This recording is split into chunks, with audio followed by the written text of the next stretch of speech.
If you're over 60 and look like this is the most useful video you will ever see. Now picture this. You glance at your reflection in the mirror, or someone shows you a photo from the side. And suddenly, you notice your head is jutting forward, your shoulders are slouched, and your posture feels like it's leaning into the future instead of standing tall in the present. And here's what almost no one tells you about forward head posture after 60. A 2022 study from the Spine Journal found that adults over 60 with forward head posture weren't just more likely to experience neck pain or stiffness, they also showed higher rates of fatigue, memory fog, and even digestive slowdown. Why? Because when your head shifts even 2 inches forward, your spine has to absorb the weight of an extra 20 to 30 pounds every single moment you're upright. And here's the part that truly stopped me. A Japanese study out of Tohoku University followed 1,800 seniors for 10 years, and those with sustained forward head posture had a 56% higher risk of falling, even when their leg strength was totally normal. So today, Japan's oldest doctor will show us a simple 4-minute routine that can begin reversing forward head posture, safely and effectively.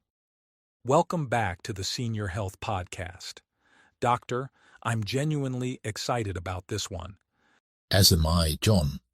Because the moment people hear posture, they think it's about standing straight. But it's not. It's about how the spine communicates with the brain. Posture is not a pose.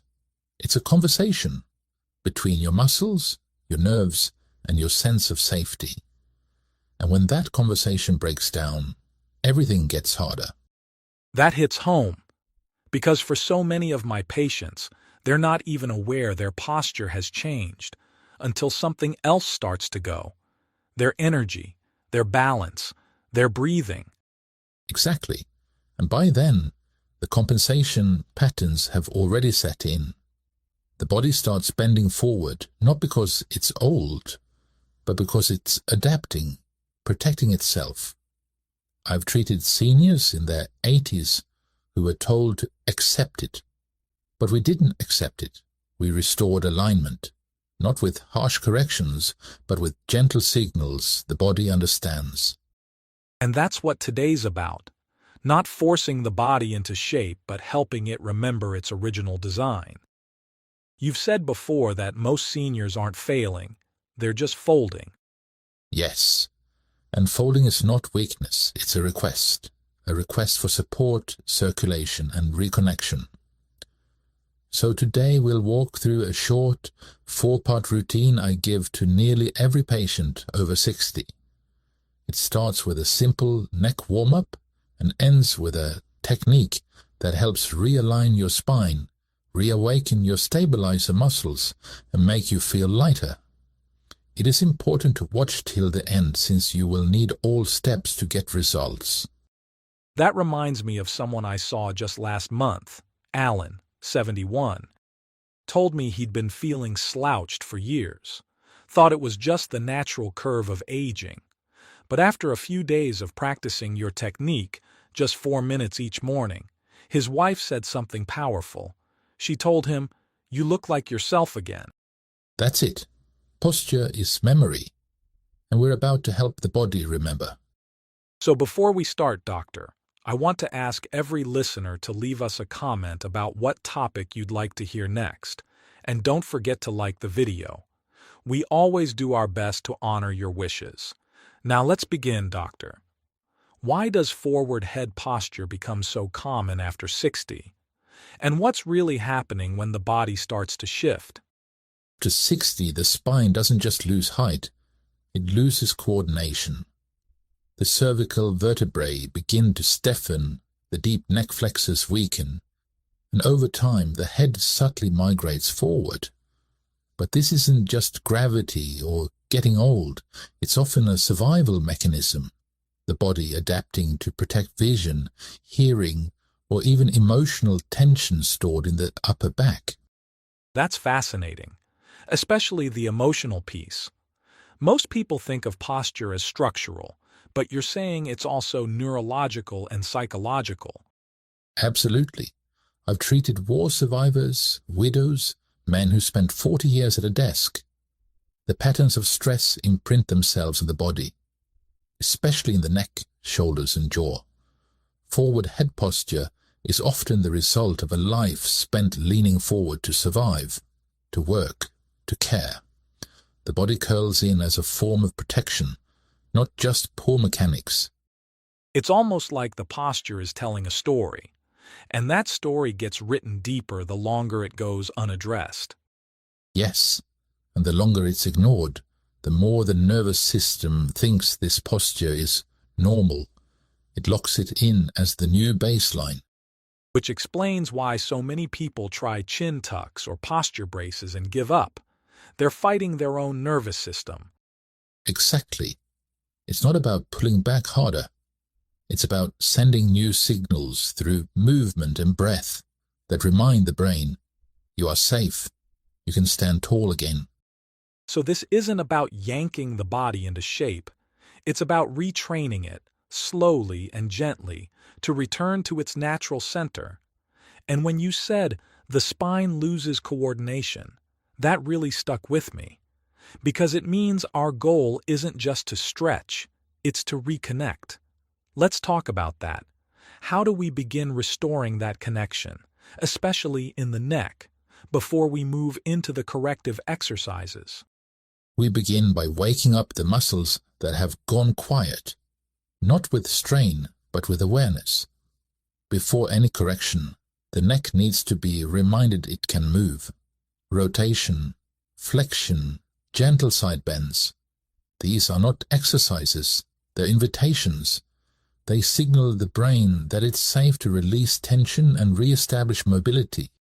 And I imagine the key here is slowness, giving the nervous system time to adjust, not forcing it into position. Exactly. Rush movement triggers defense, but slow rhythmic movement activates the parasympathetic system, the state of rest, digestion, and healing. That's why in Japan, many of our clinics begin rehab with what we call sensory re-entry. The goal isn't to stretch the neck, it's to reconnect the neck with the rest of the body. It's a kind of listening, not just moving, but noticing how it feels as you do it. Yes, and especially for seniors, this is where most programs fail. They skip the listening and go straight to the fixing. And that's often why they don't stick. If your body feels threatened, it resists, no matter how good the technique. So this warm-up isn't optional, it's foundational. So what does the warm-up look like? Begin simply, with the movement, breath, and awareness. I always start with 4 directions: rotation, flexion, and extension, side bends, and what we call retraction, gently pulling the head back without lifting the chin. Each one is done slowly, without force. The purpose isn't to stretch, it's to feel, to sense where the tension lives and begin dissolving it.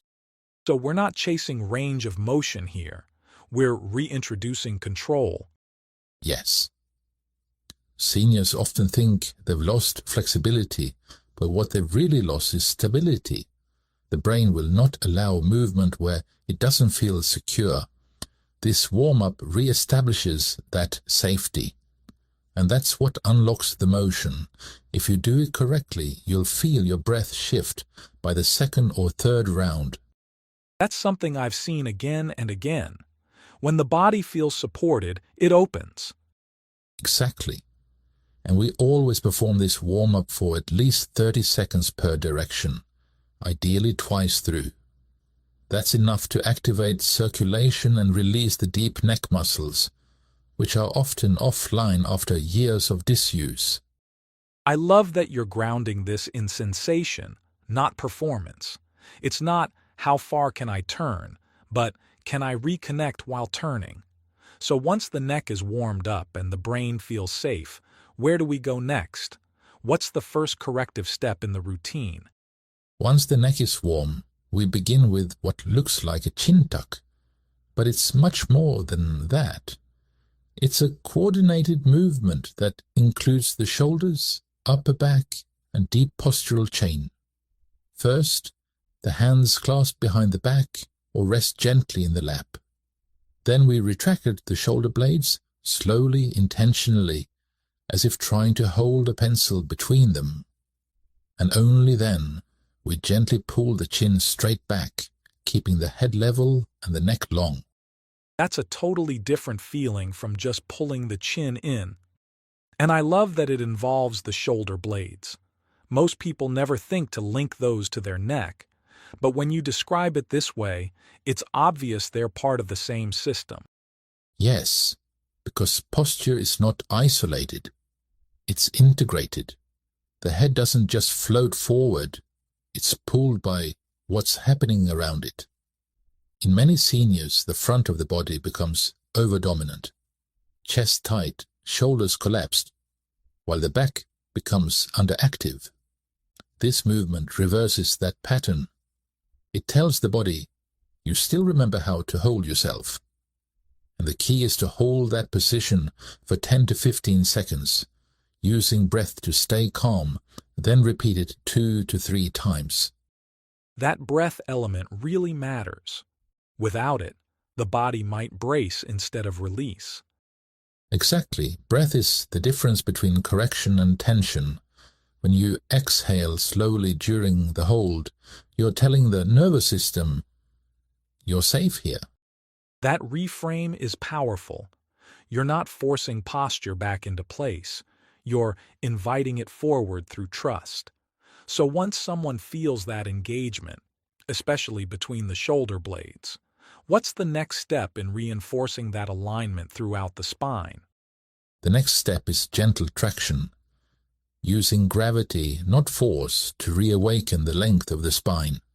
We use a towel placed at the upper back of the head, letting the arms hang forward while the towel anchors backward.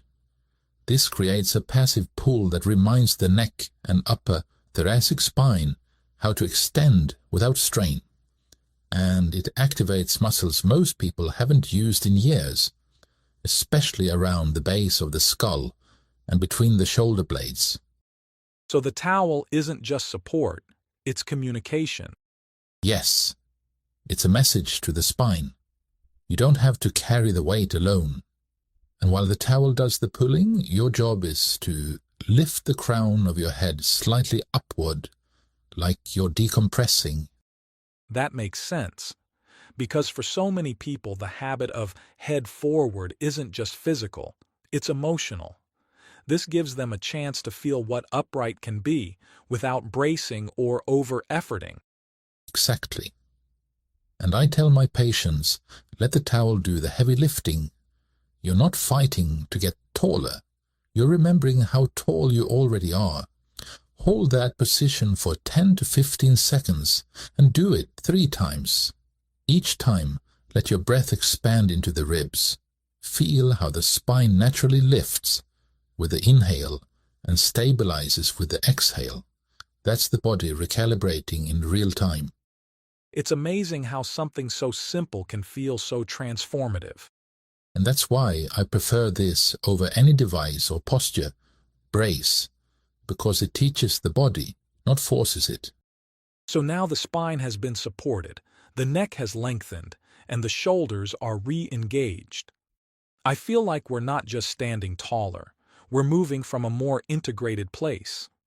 I am so excited, Doctor. So what comes next? Now we address the mid-back, the thoracic spine. This is the area that often becomes rigid after years of sitting, stress, and shallow breathing. We use a yoga block, a rolled towel, or even a small cushion to create a pivot point just beneath the shoulder blades. Then we lie back over it, slowly, letting the chest open and the rib cage expand. That sounds incredibly gentle, but also deeply needed. It is both, because this part of the spine rarely moves fully in daily life. We're always forward, driving, cooking, reading. But extension, we almost never do it. And I'm guessing the body forgets how, unless it's given permission like this. Exactly. That's why this isn't about pushing into the movement. It's about melting into it. You let your arms fall open, your head rests back, supported. Knees can stay bent for grounding or extended for more stretch. Both work. The position doesn't need to be perfect. It just needs to feel like space is opening. I often have patients hold this for at least 30 seconds, and many stay longer, up to 5 or even 10 minutes. Over time, you'll notice the breath naturally deepens here. That's your nervous system shifting gears. And for seniors, that kind of shift can change everything. Yes, because this isn't just physical release, it's emotional permission. You know, I've seen people come out of this stretch with tears in their eyes, not from pain, but because they felt open for the first time in years, like the armor had come off. And it makes me wonder, once someone finishes these 3 steps, how do they make this stick? What ensures it becomes a habit, not just a one-time relief? Key is rhythm, not intensity. I always tell my patients, the body responds best to what is repeated, not what is extreme. 4 minutes a day done consistently will do far more than 40 minutes once a week. And anchoring that